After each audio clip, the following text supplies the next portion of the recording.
para tener, digamos, esa dimensión que queremos de ese episodio del cual hoy se cumple 50 años, tenemos con nosotros otra voz que nos importa y mucho. Es la de un uruguayo que muchos de ustedes conocen, todos conocen, ¿verdad? Podemos identificarlo como político, como socialista, pero podemos también identificarlo como gran periodista, además un individuo íntegro, generoso, buen amigo, una persona muy querida. Guillermo Chiflet, buen día. Buenos días, gracias, Traverso. ¿Cómo estás? ¿Estás bien, Guillermo? Bien, marchando. Me alegro mucho. ¿La familia toda bien? Bien, muy bien, gracias. Ahí está. Guillermo, ¿cómo ves este episodio? ¿Te acordás en el momento en que te enteraste del asesinato de Kennedy? Sí, y curiosamente, a veces, aunque uno no sea partidario de algunas figuras y todo lo demás, uno de alguna manera las ha internalizado. Sí. Es decir, forman parte de uno mismo de alguna manera, de tal manera que cuando yo sentí la noticia, algo así como si se apagara el sol en un momento, ¿no? Uh-huh. Como si hubiera habido un rayo en ese día. ¿Qué sentiste? Bueno, desde luego la conmoción de la noticia del asesinato pero no pensé o comprobé ahí que uno a esas figuras las tiene, sean partidarios o no de ellas, sí, la tienen incorporadas a sí mismo, al extremo de que da impresión de que desaparece alguien muy querido, familiar por lo menos, ¿no? Claro. Y a mí me pasó eso también, que iba por Belgrado, por Yugoslavia, yo todavía no hablaba el idioma, recién había llegado, y de pronto miro en una vidriera una foto y es como si viera la foto de un familiar, y era la de Kennedy justamente. Claro. Años después, Claro. Y es decir, que te enteraste estando fuera del país. No. ¿No?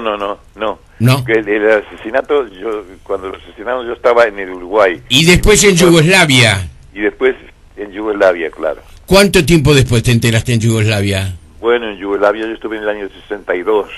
Sí. De modo que ahí ya había pasado tiempo, digamos. Sí. ¿Y te impresionó eso, enterarte que los yugoslavos se enteraran tan tarde de un episodio que había ocurrido, digamos, en Occidente, que tenía... No, ellos habían seguido de cerca eso. Ah, ¿sí? Sí, lo habían seguido de cerca, solo que a mí me pareció esta emoción que sentí fue cuando lo encontré las fotos en una vidriera, como si fuera de un conocido, ¿no? Sí. Guillermo, ¿fue tan importante Kennedy o es más fuerte el mito que la realidad? Yo tengo la impresión de que fue una figura importante, una figura que pesó mucho. Bueno, el asesinato después conmovió al mundo, ¿no? De modo que eso es inolvidable, de alguna manera marca la historia y marca los episodios de la vida de cada uno. Claro. Un momento muy tenso de la llamada Guerra Fría. Claro, era la paz del miedo, ¿no? La paz del miedo, exactamente. Lo que se hizo después se concretó eso por temor a la bomba atómica, por temor a las armas, ¿verdad? Sí. Lo que Trias llamó la paz del miedo con mucha eficacia, me parece. Sí, también le han llamado el equilibrio por el terror. Exacto. Es decir, el temor de que algo absolutamente descontrolado que terminara con todos nosotros, de alguna manera paralizaba a los contendores. Claro. ¿Cuánto representa de la política norteamericana Kennedy y cuánto deja de ser Kennedy políticamente norteamericano tal como tú lo concibes? Bueno, yo creo que en Estados Unidos pesó mucho, ¿verdad? Sobre todo el final y todo lo demás, es decir, las alternativas de su vida, de alguna manera señalan o marcan la historia del país y de sus habitantes. Uh-huh. Creo que figuras como él solo pueden ser comparadas con Roosevelt, por ejemplo, con el bueno, digamos, de los dos Roosevelt. Sí. No Franklin. Sino Franklin, sí. Uh-huh. el creador del sueño americano. Exactamente. Bien. ¿Y cuánto del sueño americano tenía Kennedy? Yo tengo la impresión de que él de alguna manera interpretaba muy bien todo eso, ¿no? Es decir, tenía un hombre que seguía muy de cerca, bueno, todas las alternativas políticas, de familia de político, había sido senador, había sido diputado, ¿verdad?, representante. Estaba muy ligado a las cosas legislativas y a la vida de su país, de modo que, bueno, significó mucho su muerte para un golpe muy grande para su pueblo, para su gente, para sus adversarios inclusive, sí, en general para el continente inclusive, ¿verdad? Claro. Aunque estemos tan enfrentados con el imperio y todo lo demás, la verdad es que resulta una cosa familiar a pesar de todo cuando aparecen estas cosas, ¿no? Uh-huh.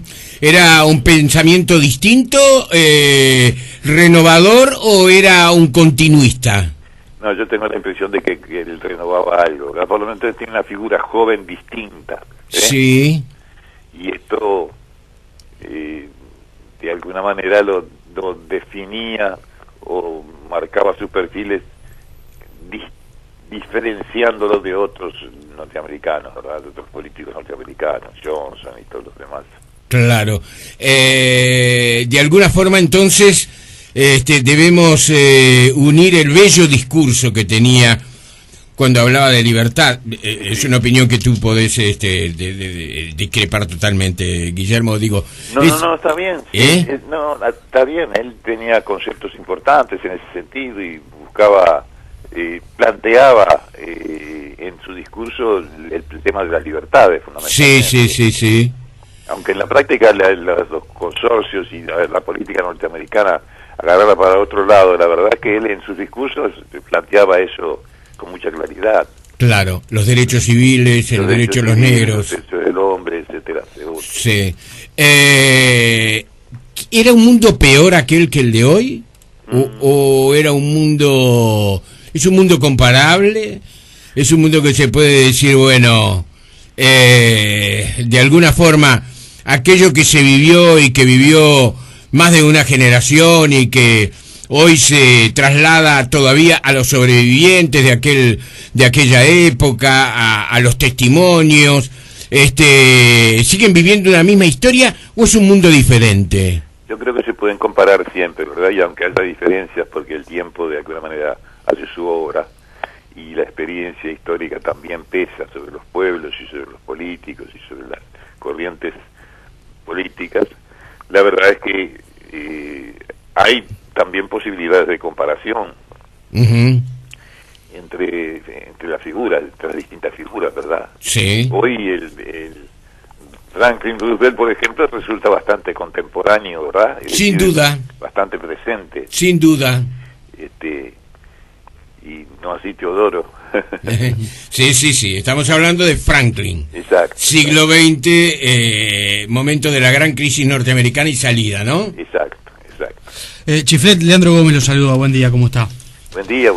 ¿Qué significó para la izquierda la muerte de Kennedy en aquel momento? En un mundo dividido, un personaje como era en ese momento el presidente de Estados Unidos, que había tenido un enfrentamiento muy importante con Cuba. ¿Cómo fue visto? ¿Cómo fue leído de la izquierda que muriera ese líder? ¿Fue visto, digamos, como un avance, o fue visto al revés, como un retroceso en lo que era el enfrentamiento entre dos bloques? Conmovió a todo el mundo, y de alguna manera eso no es positivo, ¿verdad? Yo recuerdo que teníamos un programa en televisión que aparecía los domingos a última hora con Eduardo Galeano, sí. Y esa semana tocamos siempre temas de actualidad, y esa semana el tema fue ¿quién mató a Kennedy? E invitamos a políticos de distintos sectores, y ahí se vio bien como en distinta medida y con enfoques diversos, la verdad que en todos los partidos habían también incidido eso tremendamente. Claro. Recuerdo que, si mal no recuerdo, yo después con el tiempo, Guillermo, vi una especie de documental que ustedes hicieron haciendo el recorrido de Kennedy con una cámara muy amateur de esa época. ¿Fue para ese programa? Es probable, nosotros tenemos un grupo de compañeros, entre los que estaba, recuerdo a Héctor Pierri, por ejemplo, Ajá. llamaba Promociones 5, que nos preparaba el programa siempre, es decir, nos sugería el tema, Sí. y conseguía alguna documentación o... Sí, la producción. Lo que fuera, claro, la producción. Ellos se encargaban de eso, digamos. Bien. Y en ese programa, lo que dirigíamos el programa, digamos, eran Galeano y yo. Claro. Fue anticipatorio de lo que luego pasó, por ejemplo, en nuestra América Latina. No digo ese asesinato en sí mismo, sino el tiempo en que se vivió. No te oí bien. Claro, Guillermo, si ese asesinato, no a través del asesinato en sí mismo, Sí. sino el tiempo en que ocurrió, el momento en que ocurrió ese asesinato, de alguna forma podía ser premonitorio de lo que luego pasó en nuestra América Latina. Sí, también. Sí, eso sin ninguna duda. Todos estos sucesos están ligados, ¿verdad? Pero después entró América Latina en un momento de conmoción permanente, en muchos casos, ¿verdad? Sí, sí, sí, sí. También de una cierta unidad a partir de las diferencias de nuestros países, es decir, cada vez entendemos más o entendemos más la necesidad de la unidad latinoamericana. Ujú. Y las figuras que se fueron sucediendo, John Sosa, Turcio Lima, De la Puente Uceda, Camilo Torres, Che Guevara, Raúl Sendic, etcétera. Es decir, todo eso marcó a nuestro continente. Sí. Un tiempo que da la impresión fue un clic, ¿no? Exacto. Es decir, ingresábamos en una nueva época, no solamente en la política, en la música con los Beatles, en la moda con la minifalda, la conducta sexual, todas las cosas. Y el impacto de la Revolución Cubana en nuestra América. Sin duda, sin duda. ¿Hay algo que no te pregunté, Guillermo, que esté bueno que quieras apuntar? No, creo que tú sos muy exhaustivo en los temas, en las preguntas y todo lo demás. No sé, algo siempre queda. Guillermo Chiflet, diputado, periodista, ex diputado, periodista, político. ¿Te sigue gustando más Pegador periodista? de carteles. Pegador de carteles, exactamente. Exactamente, sí. Militante, digamos. Sí, está muy bien, está muy bien. Te agradezco mucho por esta Por presencia. favor, a las órdenes, con gusto. Y me alegró mucho escuchar tu voz. Igualmente. Hasta muy pronto, adiós.